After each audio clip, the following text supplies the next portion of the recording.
Muy bien, buenas noches, bienvenidos y bienvenidas a una nueva edición, un nuevo programa del Búho de Minerva. ¿Qué tal, Flor? ¿Cómo andás? Súper bien, súper bien.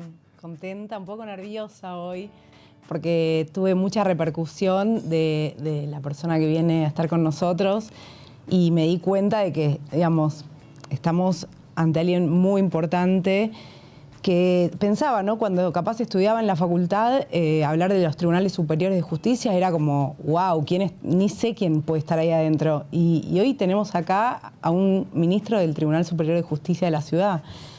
Es súper importante, así que bueno, estoy un poco revolucionada.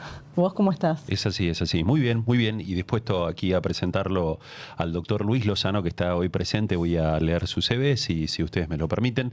El doctor Luis Lozano es juez del Tribunal Superior de Justicia de la Ciudad Autónoma de Buenos Aires. Ejerció la presidencia de dicho tribunal desde el año 2010 hasta diciembre del año 2017.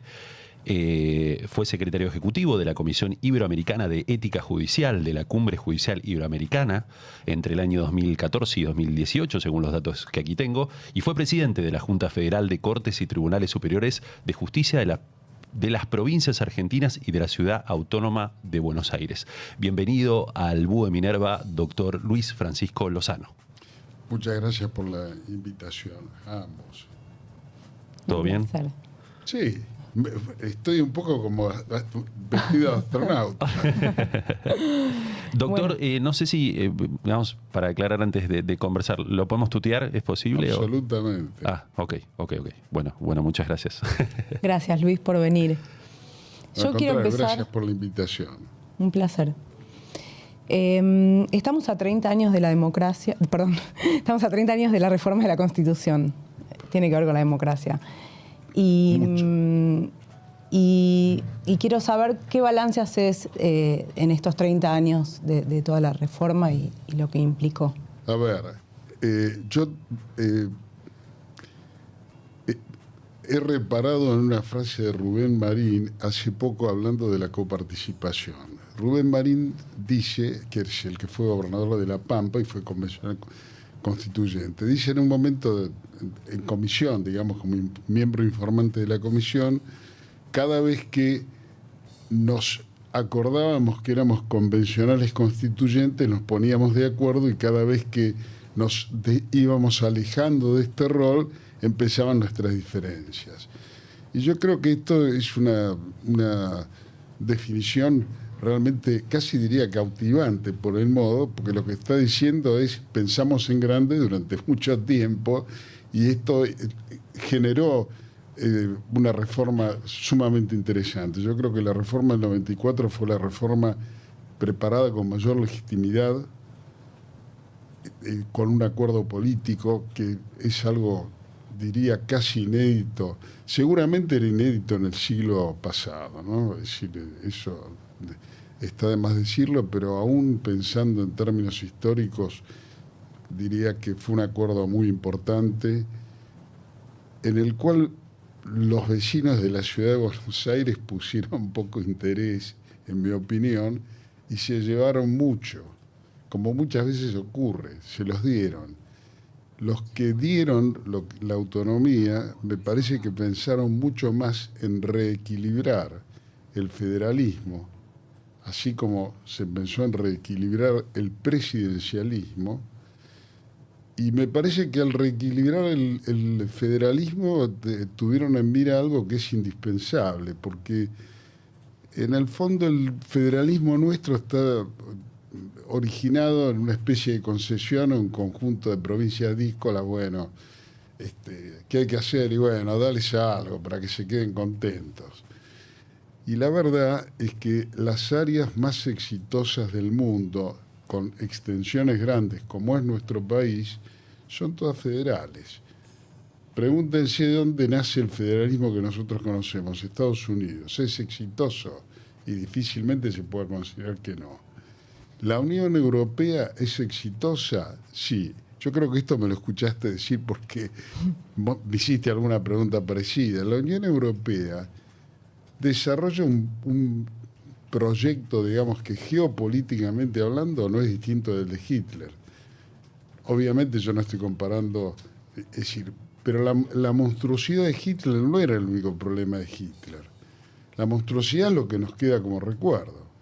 Pero la Unión de Europa es una idea muy vieja que estuvo también en la cabeza de Napoleón y de muchos europeos, pero solamente la materializaron cuando en lugar de ser un territorio gobernado de modo unitario lo hicieron federal, y muy federal. Y esto fue exitoso.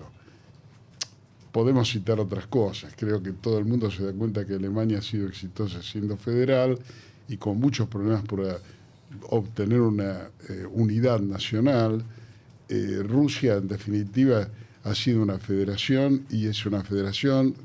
Uno puede tener sus más y sus menos acerca del autoritarismo, pero en definitiva han logrado reunir un territorio muy vasto con formas federales y me parece que esto hay que aprenderlo. Nosotros, cuanto más federales, como diría Macron, cuanto más Unión Europea, mejor va a funcionar. Bueno, cuanto más federales vamos a funcionar mejor.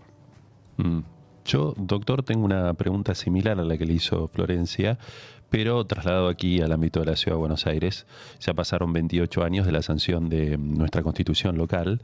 ¿Qué balance jurídico hace al respecto, en retrospectiva? Bueno, a ver, me parece que hay una primera cosa que cualquiera advierte es no se cumplió el artículo 129 plenamente, se cumplió en parte.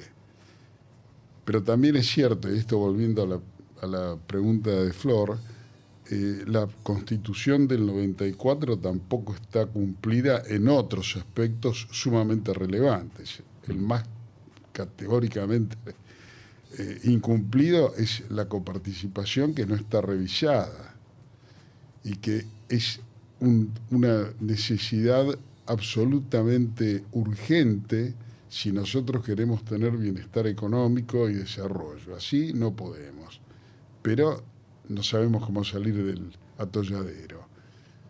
Bueno, la otra es la figura del jefe de gabinete. La figura del jefe de gabinete está magníficamente bien pensada en los papeles, pero estrictamente hablando, cada vez que pudo ser útil en las condiciones en que las pensó básicamente Raúl Alfonsín, pero en definitiva fueron incorporadas a la Constitución, la realidad es que cada vez que hubo oportunidad de tener como, digamos, fusible al jefe de gabinete, no se lo hizo. Y cada vez que hubo oportunidad de ponerse de acuerdo, coincidiendo en la figura del jefe de gabinete, tampoco se lo hizo. Y se sostiene que la Argentina es un país presidencialista. Claro, también podríamos habernos preguntado, ¿nos está yendo bien? Porque si no nos está yendo bien, a lo mejor esto es algo que hay que reconsiderar. Bueno, en suma, me parece que la Constitución, dentro de 2 años, espero que podamos decir que la Constitución de la ciudad se ha, digamos, consagrado con mayor, digamos, ha encarnado más en nosotros que la de la nación, hasta ahora. Pero, porque bueno, siempre uno piensa que el futuro puede ser promisorio. Ahora, la realidad es que tenemos problemas tanto en el cumplimiento de la nacional como el cumplimiento de aspiraciones de la ciudad. La de la ciudad es una constitución que, al igual que la nacional, fue hecha con mucha ilusión de parte de los constituyentes. Me parece que fue un momento en que hubo un optimismo institucional, básicamente, que ojalá recuperemos. Luis, el Tribunal Superior de Justicia de la Ciudad está compuesto por mayoría de mujeres. Sí. ¿Es el único en todo el país? ¿Es así? Tengo algún temor a macanear porque no recuerdo bien la composición de algunos como el de la presente. Yo estoy un poco alejado de la Junta Federal, digamos, por lo menos en este momento, entonces no me acuerdo con precisión cuántas mujeres hay en el de Catamarca, por ejemplo. Bueno, pero si no es... Pero es uno de los pocos que tienen mayoría de mujeres y no es el único. Yo creo que el único no es... Hay muchos que tienen una cantidad de mujeres importante, significativa, y me parece que yo no es que crea que tiene que haber mujeres porque es una especie de solución mágica, pero en general aportan una visión distinta. Algunas con una gran calidad técnica, otras con menos calidad técnica. Lo mismo que pasa con los varones. Algunos tienen una gran calidad, otros no la tenemos tan grande. Pero en definitiva, la presencia de mujeres me parece que mejora la óptica de los tribunales superiores de un modo, diría, decisivo. Bien. Soy un gran entusiasta de esto. Bárbaro. Mi pregunta iba, en realidad te iba a preguntar cómo es trabajar con 3 mujeres.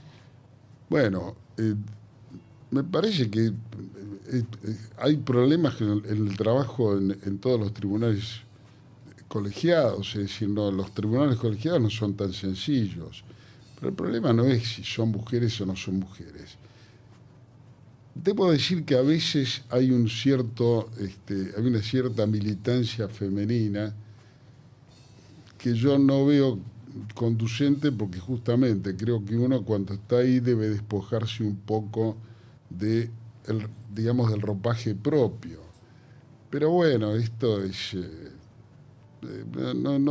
yo creo que esto también tenemos que verlo como algo natural en un mundo en el cual hay una cierta rebeldía femenina bastante justificada y que bueno, es decir, repentinamente hay brotes que no son lo ideal, pero que van corrigiendo las propias mujeres y con ayuda nuestra también, supongo, ¿no? Pero bueno. Luis, vos fuiste secretario ejecutivo de la Comisión Iberoamericana de Ética Judicial de la Cumbre Judicial Iberoamericana. La primera pregunta que quería hacerte es qué labor hacen allí, y la segunda es por qué es tan importante la ética judicial para el ejercicio de la magistratura. Bueno, a ver, la Comisión de Ética es probablemente, no digo la más importante, pero una de las dos más importantes. Digamos, dejemos de lado la de seguimiento, que esta tiene una importancia obvia porque es la que hace al funcionamiento de la cumbre, pero la de ética de las comisiones permanentes es la comisión central probablemente. ¿Por qué tiene importancia? Bueno, uno cuando le dicen comisión de ética suena que es un lugar donde se junta la gente a transmitirse monsergas o algo por el estilo, pero en realidad está muy alejada de eso. Está dirigida a establecer, estándares de práctica judicial, y ustedes fíjense que la Cumbre Iberoamericana tiende a generar un ambiente de aplicación uniforme del derecho. Esto no es un chiste. El mundo tiende a integrarse por la vía de la justicia. Ustedes fíjense, en Estados Unidos el presidente no le puede cambiar un decreto a un gobernador, el Congreso no le puede cambiar una ley a una legislatura estadual, pero cuando llegan a la Corte le tira de las orejas a todos los tribunales de los estados de la Unión.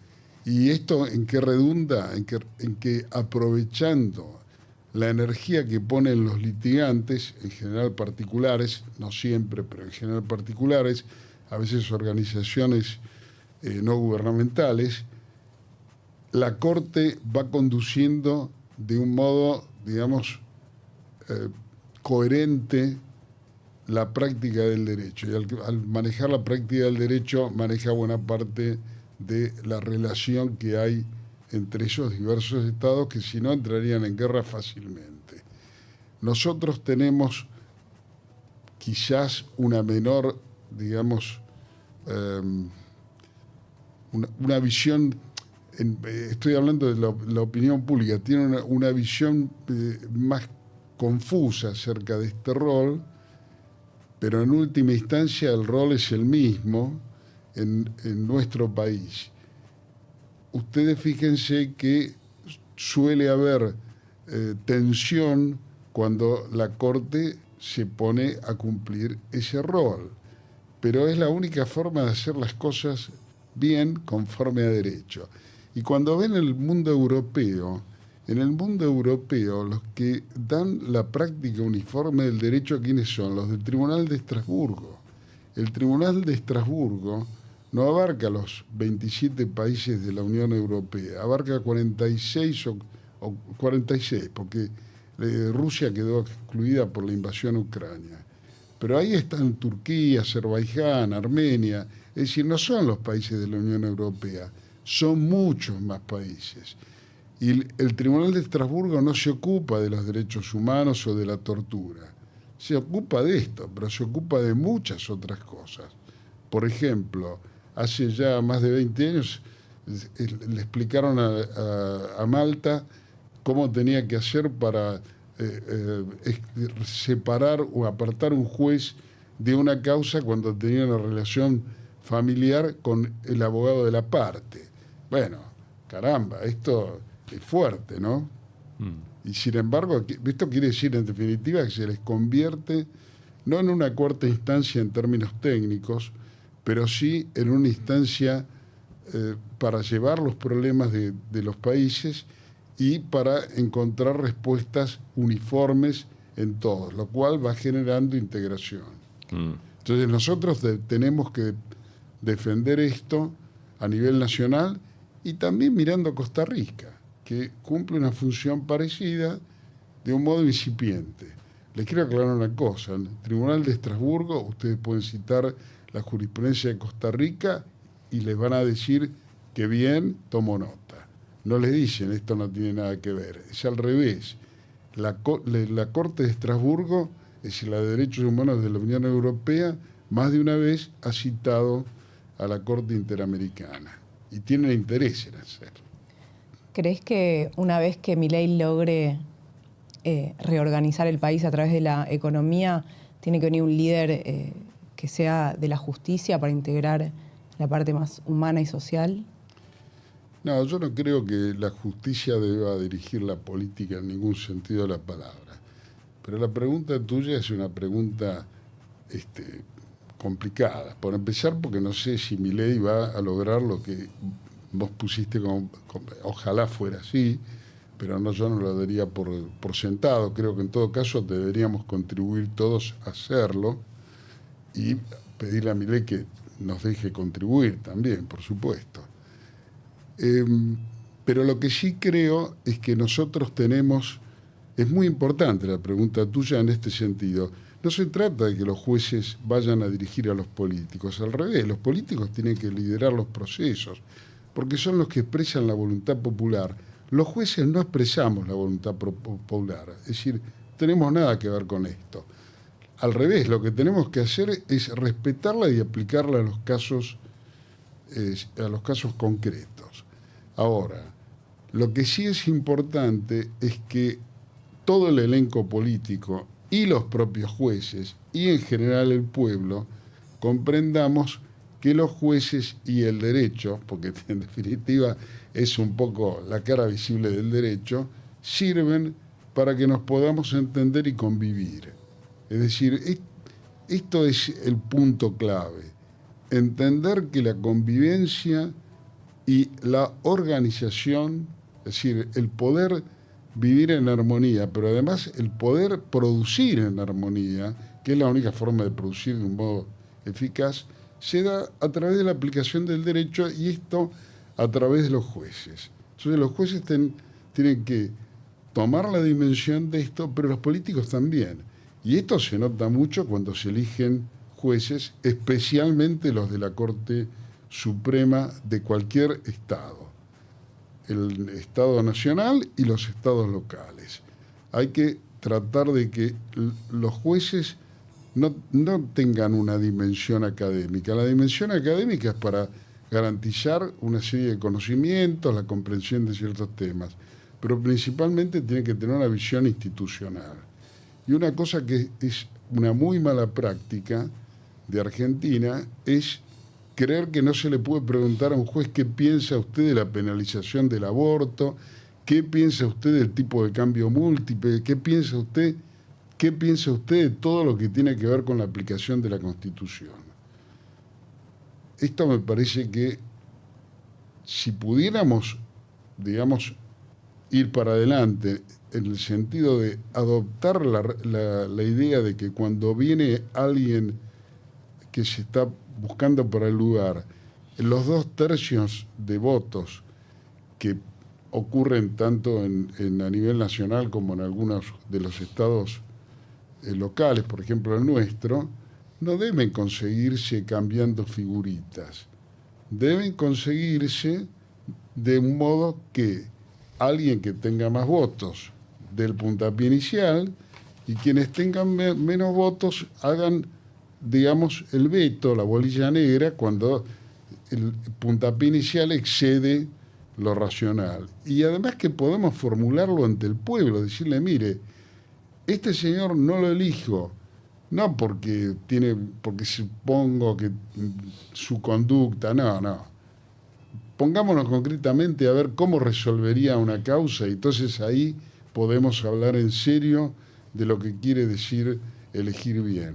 Y la otra cosa que también vale la pena tener en consideración, yo les quiero aclarar que soy partidario de la Corte de 9, pero no porque Menem lo hizo.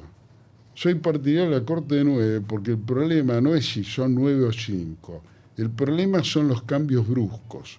Cuando uno tiene un número de 5, el pensar en 9 está a la vuelta de la esquina. A cualquiera se le ocurre. Cuando estás en 9 es muy difícil que a alguien se le ocurra llevarlo a 10. Aunque alguna vez alguno lo pensó, no es muy natural y choca inmediatamente. Si tuviéramos 9, sería casi imposible que un presidente pudiera modificar la jurisprudencia. Con el 5 no es tan difícil. Se caen 2 juntos. Fíjense que ahora, naturalmente, se va a dar esto de cambio jurisprudencial, probablemente, porque además Argentina no tiene una tendencia a sostener los precedentes. Más bien, tenemos la tendencia, llegué yo, inauguro toda la historia. Esto no es bueno.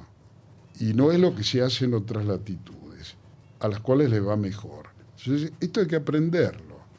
Nosotros no estamos para inventar el mundo, estamos también para aprender y para mirar. Esto que yo creo que es una virtud, saber mirar y saber copiar lo que vale la pena. No quiere decir copiar a rajatabla como un bobo, porque no es este el punto, pero sí saber aprovechar la experiencia de los que tienen más historia que nosotros. Bueno, yo en ese sentido tengo una pregunta sobre qué piensa usted. ¿Qué piensan los jueces? ¿No? ¿Y qué piensa usted? Estaba pensando que me vas a decir si pienso. No, eso está. Dale. Desde ese doctor. En la Constitución de la Ciudad de Buenos Aires tenemos el artículo 113, inciso 2, que establece la acción directa de inconstitucionalidad.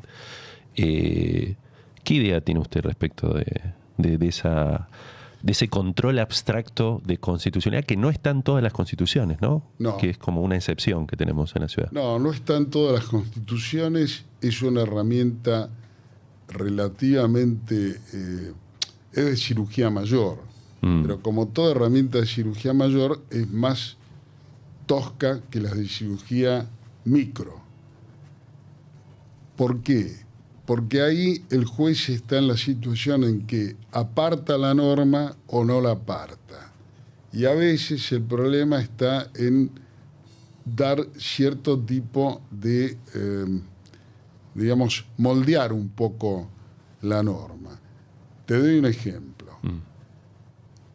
Supongamos que los que estamos presentes estamos de acuerdo, supongamos, quiero decir, no estoy proponiendo, es simplemente como ejemplo, pero que creemos que la penalización del aborto no es buena a nivel constitucional. Llegamos a la conclusión de que hay que establecer que cualquier norma que castigue el aborto es inconstitucional. Pero la pregunta mía es la siguiente. Pero para cualquiera, porque una cosa es que despenalicen a la mujer que decide abortar y otra de que, porque acordémonos que el aborto es más bien un delito que donde la víctima se me escapó, la autora es la mujer, no estamos pensando en otro. Esto es lo que queremos castigar o despenalizar. Pero también queremos despenalizar al que la obliga a abortar o al que la hace abortar contra su voluntad, y ahí parece que no. Entonces, si usted tiene una norma que le pone X años de prisión por practicar un aborto sin discriminar entre la señora que tiene el embarazo y los que le provocan el aborto contra su voluntad, me parece que estamos haciendo un disparate. Bueno, cuando ustedes van a la acción declarativa de inconstitucionalidad, esta distinción es difícil de hacer. Con el sistema que nosotros conocemos con el nombre de difuso, es muy fácil de hacer. Algunos pueden pedirlo y otros no pueden pedirlo. Y esto es un punto, es un punto también importantísimo. Si ustedes pierden en una acción declarativa de inconstitucionalidad la demanda, es decir, si te dicen esto no es inválido, de ahí en adelante parece que es lo que pasa en Europa. De ahí en adelante nadie puede cuestionar la validez. El sistema americano, 100 años después, se puede cuestionar. Acuérdense de esto. La declaración de invalidez del impedimento de ligamen en el matrimonio fue pronunciada algo así como 100 años después. Curiosamente, no me acuerdo si fue en Newsweek o el Times, se burlaron un poco de la Argentina en portada por el hecho de que habíamos descubierto que una norma era inconstitucional 100 años después de promulgada la norma. Ahora, habría que haberles dicho que en Griswold, Connecticut, 100 años o más después de haber promulgado una norma que impedía aconsejar métodos anticonceptivos, la declararon inconstitucional. Claro, era la época que apareció la píldora. Es decir, ahí los laboratorios deben haber tenido alguna influencia, probablemente muy ventajosa, en mi visión. Pues esto es opinable.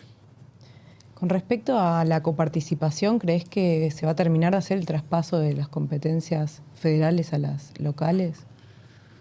A ver, yo siempre confío en que vamos a cumplir y que alguna vez aprenderemos que cumplir, pero me parece,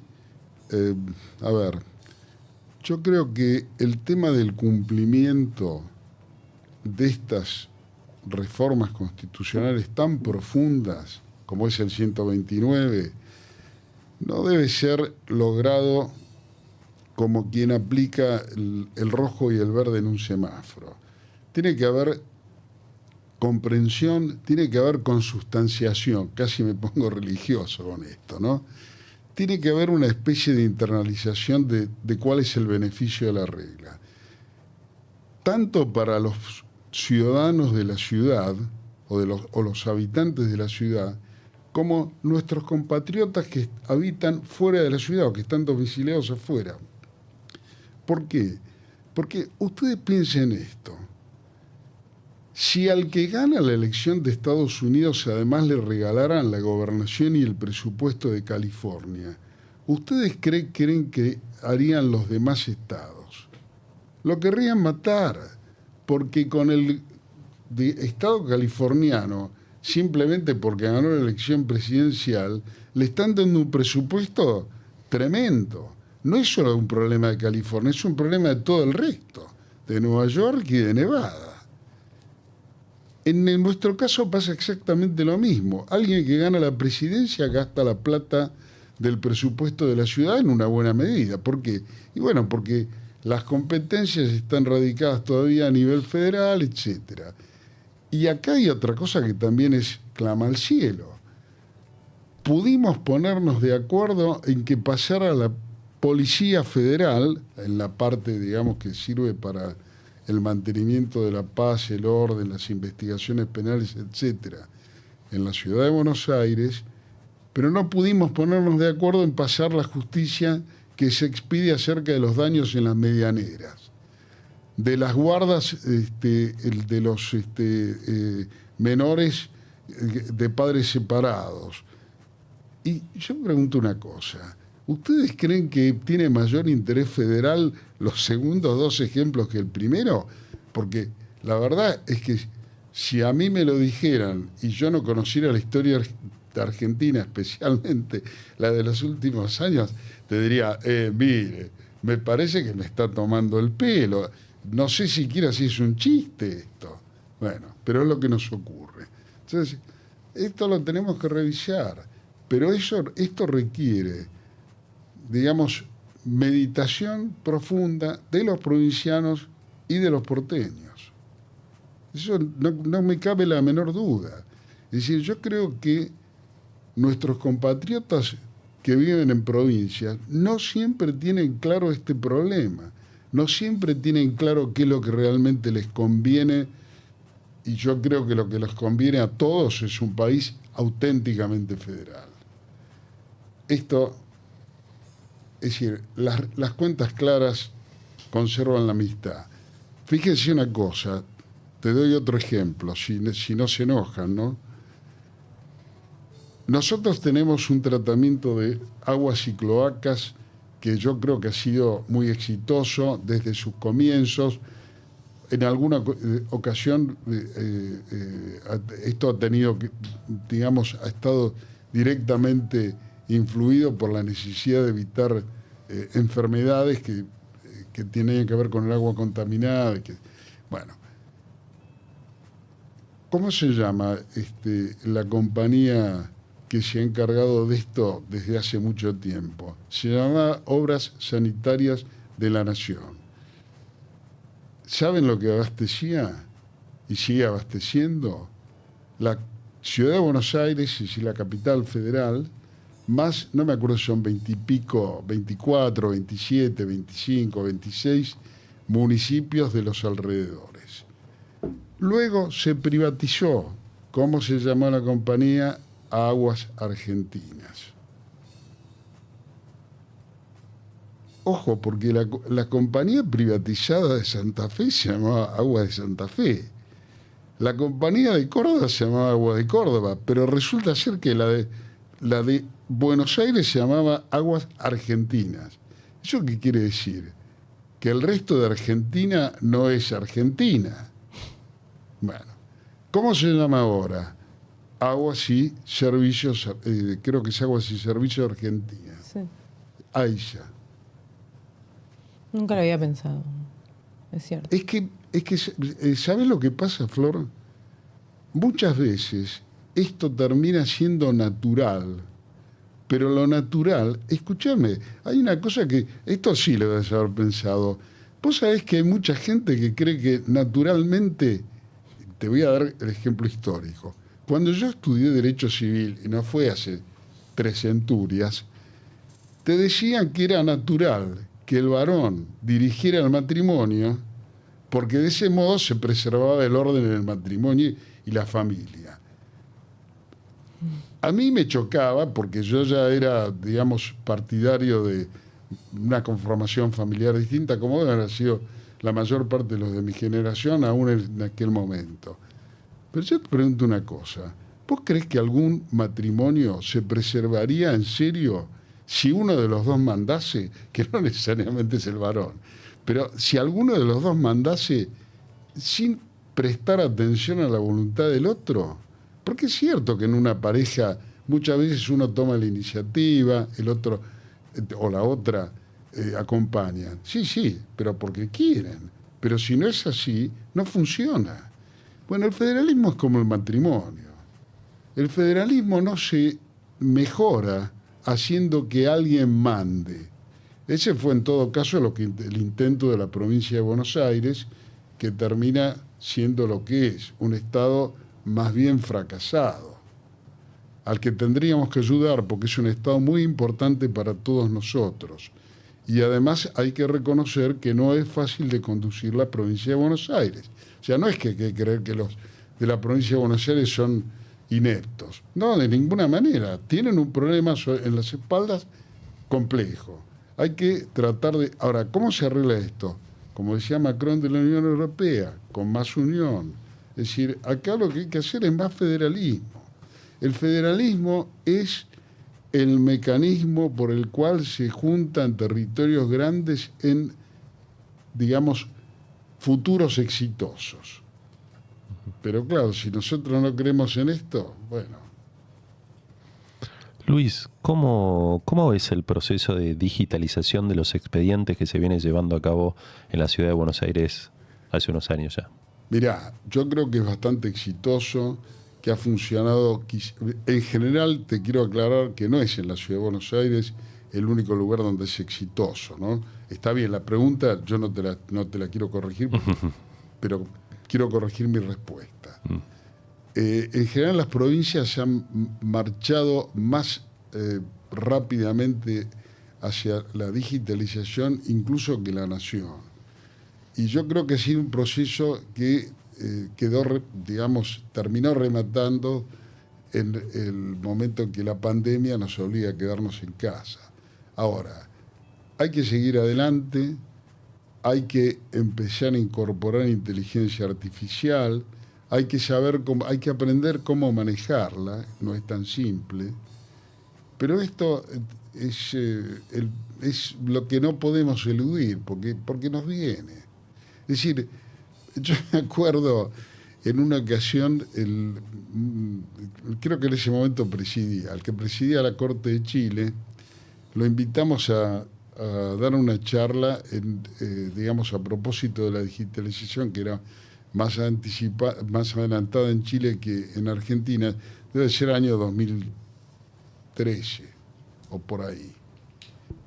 Y el chileno dice, ustedes, porque había quien decía, no, porque los expedientes digitales se pueden perder. Y el chileno dice, ustedes saben qué nos pasó a nosotros con el tsunami. Perdimos muchos expedientes.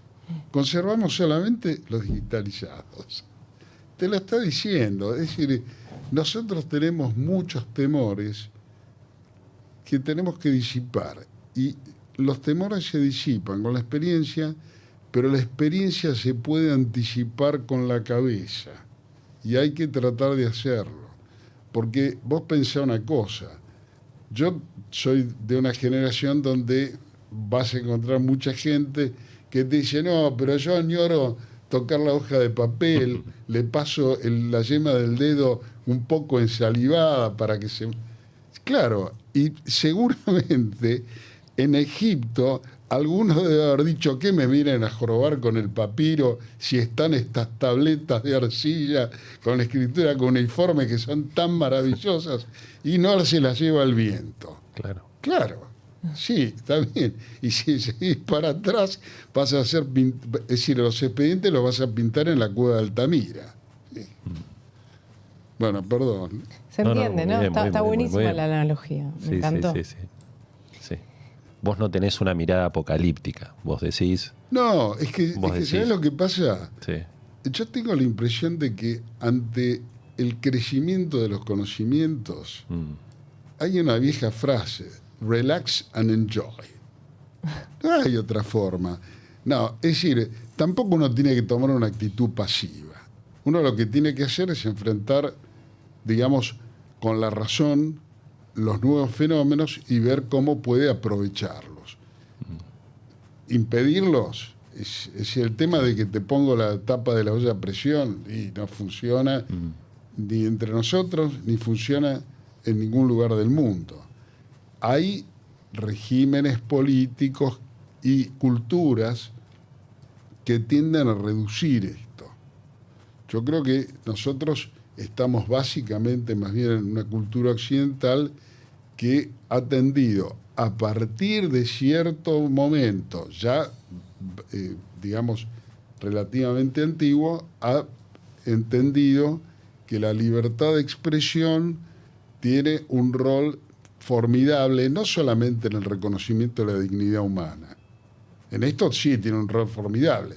Es decir, no poder taparle la boca a mi semejante es una forma de asumir que tiene mi misma dignidad. Pero el rol de la libertad de expresión es mucho más profundo, es un motor social. Es un motor social poderosísimo.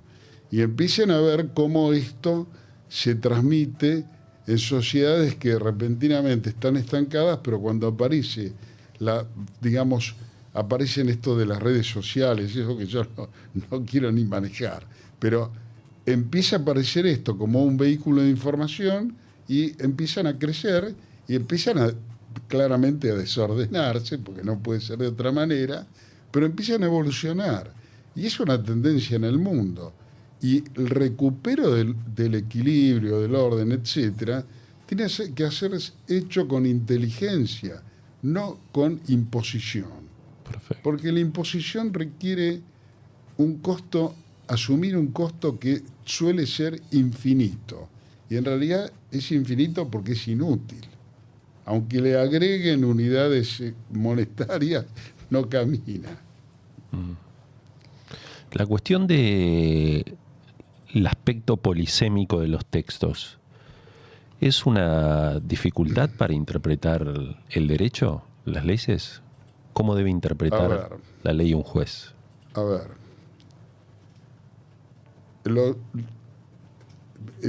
los métodos de interpretación son una cosa que requiere un desarrollo prolongado y vos no me estás pidiendo que haga este desarrollo. Yo lo que te voy a optar por abordar el problema desde el ángulo de lo que es un juez de tribunal superior. Perfecto. Nosotros organizamos la justicia jerárquicamente, pero no en el sentido de que el de arriba le da órdenes al de abajo. Así es. Sino que lo que hacemos es llevar a un tribunal que está, digamos, en la cima y que es reducido, que adopte las doctrinas que deben ser aplicadas por el resto.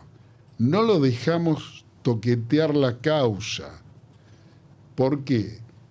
Y, aunque no lo digamos, es porque estamos aplicando la regla de Montesquieu. ¿Cuál es la regla de Montesquieu? El que hace la regla no la puede aplicar a una causa. Y el que la aplica no puede hacer la regla. Esto lo deben conocer porque es nuestro misal en materia de separación de poderes. Ahora bien, todo el mundo sabe también que el que te interpreta el derecho de modo final, en el fondo te está poniendo la regla.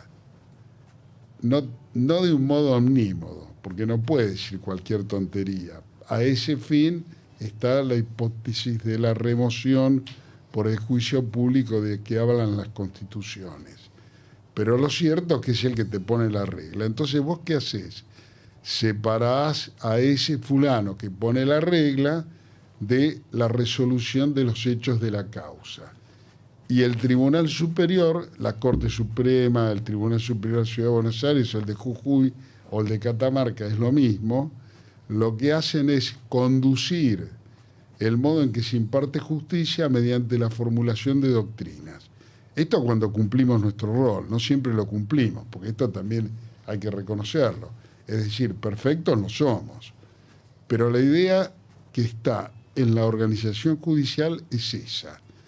Ahora, cuando uno tiene que cumplir esta regla, el lenguaje en que están formuladas las normas empieza a perder importancia a favor de otra cosa, que es el consecuencialismo, es decir, ¿qué impacto tiene la adopción de una doctrina? El estudio del texto tiene que ver con el cauce dentro del cual yo tengo que llevar el agua, pero la cantidad de agua, etcétera, la tengo que medir por las consecuencias que tiene. O sea, el texto empieza a aparecer como el formato, pero la sustancia la tengo que poner con mis decisiones mirando cuáles son las consecuencias. Por eso yo te diría, el obstáculo menos importante para un tribunal superior es la decisión acerca del significado de los textos. El problema más bien es el tema de medir las consecuencias. Y hay otro problema que tampoco es menor. La aspiración de todos los seres humanos es que el derecho sea un sistema. Un sistema tiene que tiene que excluir básicamente las contradicciones y tiene que ser completo, es decir, tiene que servir como respuesta para todos los problemas que se susciten. Habría que pensar también que no debe ser redundante, es otra regla en materia de sistemas, pero las dos primeras son las que más interesan. Entonces lo que evitas es la laguna por un lado, la contradicción por el otro. ¿Quién lo puede hacer esto? ¿El legislador? No, porque los legisladores son muchos y se ponen de acuerdo para levantar el dedo a favor de una ley o bajarlo. Los jueces son los que tienen que hacer el entretejido y tienen que hacerlo con lealtad a la voluntad popular. Es un tema delicado, pero la polisemia no es lo que importa más en esto. Okay. No sé si te convencí, pero clarísimo. Digamos es como para... Es un tema mayúsculo el que, por supuesto, que me trae, ¿no? Luis, ¿podés contarnos qué es Jufejus y cómo se trabaja allí? Sí, Jufejus es la unión de los jueces de los tribunales superiores de todas las provincias argentinas. ¿Qué importancia tiene tener la organización esta? Bueno, en nuestro caso pasa un aviso. Son quienes más han apoyado la devolución de las competencias que nos ha, de algún modo, confiscado la Nación en la ley Cafiero. Y digo esto porque el 129 es directamente operativo. Las potestades jurisdiccionales nos las pasaron con el propio 129. El problema es que la Nación sacó la ley Cafiero y dijo basta, no pasa nada hasta nuevo aviso. Bueno, la Junta Federal reúne a todos, incluso a nosotros mismos. ¿Para qué sirve esto? Bueno, sirve para muchas cosas. Por un lado, el intercambio de experiencias genera sinergias, nos ayudamos, vehiculizamos. Hay muchas actividades en común. Voy a citar una, pero es nada más que un ejemplo. Por ejemplo, la informática. Pero ustedes se pueden imaginar, nosotros tenemos una nube en común en la Junta. No es una nube completa porque, claro, acá empieza el problema de que uno puede poner más, otro puede poner menos, pero es una nube. Y voy a citar un ejemplo. Uno de los acontecimientos que se suceden año tras año es la reunión de los relatores. Los tribunales superiores necesariamente tienen relatores, es decir, profesionales más jóvenes que sin tener la responsabilidad firma, sin embargo, toman la responsabilidad de una lectura que tiene que ser necesariamente profunda de los expedientes y además tienden a hacer proyectos normalmente dirigidos por los jueces. Hay algunos que tienen mayor nivel, otros que son más bisoños, se los va capacitando. Yo, por ejemplo, 2 veces por semana nos reunimos en una especie de ateneo donde insisto en que me tuteen. ¿Por qué? Y porque la única forma de discutir académicamente es que todos estemos al mismo nivel. Y a veces las cosas que me dicen me hacen temblar. Pero bueno. Estas reuniones a nivel de la Junta sirven para intercambiar las experiencias y además quedan relaciones personales que hacen que de ahí en adelante uno llame a otro y le diga, che, el de Tucumán llama al de la provincia de Buenos Aires y le dice, che, ¿no tienen algún problema de este tipo que me puedan contar? Y vos fíjate que tenemos muchas cosas en común, ingresos brutos, problemas de policías que te detienen en la calle, todo eso es básicamente provincial. Ahora, ¿para qué otra cosa sirve? Esto es la cooperación. Hay un punto en que también genera fortaleza. ¿Cómo haces para que un órgano naturalmente débil como es un tribunal o un juez tenga más sostén? Especialmente cuando estamos en un estado donde el Ejecutivo es muy potente. Le pones un mentor espiritual afuera que no te deja pegarle, es decir, no deja que el Ejecutivo digamos, dispare el tiro de gracia. Entonces, esto de tener una junta da sustento a que las veces que ha habido meneo de los cargos judiciales, meneo, digamos, inconstitucional, ¿no? Porque, por supuesto, toda provincia tiene modos de poder apartar un juez de la función cuando entiende, digamos, cuando el sistema genera un pronunciamiento adecuado para apartarlo. Todo esto es un tema hoy día bastante complicado, está Costa Rica de por medio, que también tiende a hacer esto que yo estoy comentando, que es dar fortaleza externa, no se puede apartar un juez porque sí. Bueno, pero lo cierto es que nosotros en la Junta vamos ahí, el presidente, el secretario, el vicepresidente, nos ponemos a hablar con el gobernador y en el fondo lo que le estamos diciendo es, mirá, si vos no tenés una buena razón para apartar o para iniciar un proceso de remoción, tratá de no pegar sobre la justicia porque esto termina generando un problema a nivel nacional, por lo pronto en la prensa, y pasa a estar en boca de todo el mundo. Esto generalmente sosiega. A veces uno tiene que sosegar a sus propios colegas, porque no son solamente los gobernadores los que a veces se apartan, digamos, de la senda, no digo en broma, de la senda del bien. A veces desorden hay en la cabeza de mucha gente.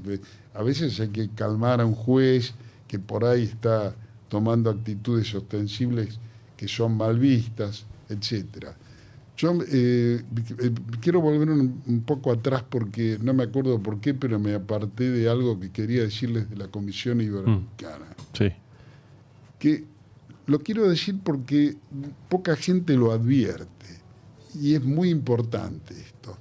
No es un lugar donde se hagan monsergas donde se recomienda a los jueces portarse bien y no, digamos, no mirar libidinosamente a las mujeres que pasan cerca, no parecer que están demasiado volcados a las casas de juego, no. Es otra cosa. Es darles reglas a los litigantes, a los llamados, con una palabra fea, pero en definitiva porque sufren sus consecuencias justiciables, un baremo para saber cuándo el juez está obrando bien o mal. Y esto también es un baremo para el propio juez, es una guía. Por eso el código de ética, que es fruto de la labor de un español y de un santafesino, Rodolfo Vigo y Atienza, en el caso de España, tiene un capítulo, por ejemplo, dedicado a la cortesía. Sí, pero escúchame, lo único que falta es que inviten al conde de Chikov para explicarle, no, Chikov es muy viejo, eso ustedes ni saben. No es conocida, sí. No, el problema no es ese. La cortesía tiene que ver con un modo de evitar que una frase desconsiderada acalle a un litigante. Es decir, no es un chiste esto, porque repentinamente un juez que a uno lo mira y siempre le sonríe y al otro lo mira y siempre le gruñe, hace que se pierda totalmente el equilibrio entre los litigantes. Bueno, por eso hay recomendaciones acerca de la cortesía. Señor, mire, es preferible que usted tiene que poner orden, pero el orden lo tiene que imponer de un modo equilibrado, con buenas maneras, si no puede salir a gruñir, porque si sale a gruñir, los que vienen a ser oídos empiezan a sufrir consecuencias, pero no pueden exponer su visión del tema. Entonces, esto es lo que para lo que sirve el tema del código de ética. Da recomendaciones acerca de cómo relacionarse con los demás integrantes en los cuerpos colegiados, por ejemplo, cómo relacionarse con los empleados. Es decir, es una cosa compleja. Y les doy un ejemplo. En épocas mías, uno de los dictámenes de la comisión se pronunció acerca de la participación de jueces en los cuerpos, llamémoslos jurisdiccionales, de las entidades deportivas. Diciendo, mire, no, un juez no debería nunca aceptar un cargo en la AFA. Está poblada de muchos. Bueno, ¿por qué? Y porque el código no siempre se cumple. Son recomendaciones. Muy bien, muy bien. Y no es la única, es decir, hay otras, por ejemplo, uno de los problemas porque lo plantean los países. Paraguay preguntó si pertenecer a la masonería era un impedimento para entrar en la justicia. Y hay cosas de este tipo. Pero también, claro, casos bien concretos. Las preguntas pueden ser, no se juzga a nadie. Claro, claro. No se juzga a nadie. Es distinto a lo que ocurre con ciertos tribunales, como el Tribunal de Ética de Córdoba, donde se toman denuncias de conductas de jueces y se dan recomendaciones. Claro. No se sanciona, pero se recomienda. O se recomienda o se dice, mire, lo que hizo está bien. No necesariamente condenan, pero en general dan una recomendación. No, la comisión no hace eso, responde en abstracto. Perfecto. Por eso, pertenecer a un cuerpo jurisdiccional de una entidad deportiva, por eso lo de la masonería o cosas por este. En este momento no me recuerdo ninguno que sea especialmente interesante para la Perfecto. ocasión, ¿no? Luis, ha pasado muy rápido hasta ahora, ¿no es cierto, Flor? Sí, coincido. Y mucho para pensar. Tengo ganas de verlo de vuelta el programa. Sí. Muy profunda cada respuesta. Bueno, yo también lo voy a tener que ver de vuelta y ver qué partes me quiero censurar. Vamos a tener más vistas. Vamos a repetir todo. Muchas gracias, Luis Lozano, por habernos acompañado aquí en el Búho de Minerva el día de hoy. Bueno, muchísimas gracias a ustedes y desde luego estamos siempre a vuestra disposición porque en definitiva somos servidores públicos. Muchas gracias. Quiero decir que creo que los jueces que se muestran, que son transparentes, que aceptan venir, hablar, conversar, son jueces primero de mi admiración, porque siento que no hay nada que esconder, que sos quien sos y estás dispuesto a brindarte a la sociedad, como lo haces todos los días trabajando, pero también comunicando lo que hacen y eso me da mucho orgullo y te agradezco un montón que hayas venido. No, yo te agradezco tus palabras, parecen un poco, me siento un poco demasiado halagado, pero bueno, siempre es lindo. Así que muchas gracias. Gracias, Luis. Y antes de cerrar, quiero decir que se está terminando un año para la comunidad judía y que les deseo a todos un Shana Tova Umetuká y que empecemos un año nuevo muy, muy lindo y muy dulce para todos. Shana Tova. Y nosotros nos estaremos viendo el lunes que viene aquí en el Búho de Minerva como todos los lunes. Hasta luego. Hasta luego. Buena semana. Muchas gracias.